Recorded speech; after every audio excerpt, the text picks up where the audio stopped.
देखिए गाइस, ना मेरी कॉल लग रही है, ना ब्लूटूथ चल रहा है, ना वाईफाई चल रहा है। ये सब क्यों हो रहा है?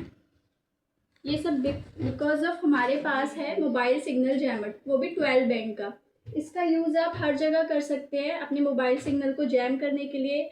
ये आपके सभी प्रकार के सिग्नल को जैम कर देगा। ब्लूटूथ, वाईफाई, जीपीएस, जीपीआरएस सभी प्रकार के मोबाइल को बिल्कुल जैम कर देगा। ये मोस्टली इसका यूज़ स्कूल्स में किया जाता है, एग्ज़ाम हॉल्स में किया जाता है, मीटिंग हॉल्स में किया जाता है, ताकि बच्चे यूज़ ना कर सके मोबाइल का और नेट का यूज़ ना कर सके।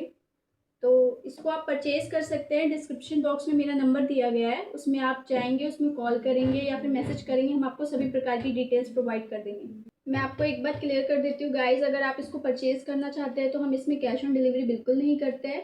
इसके लिए आपको पहले ही सारी पेमेंट करनी पड़ेगी और ये पैन इंडिया प्रोडक्ट है हमारा, हर जगह आपको डिलीवर किया जाएगा। Thank you so much.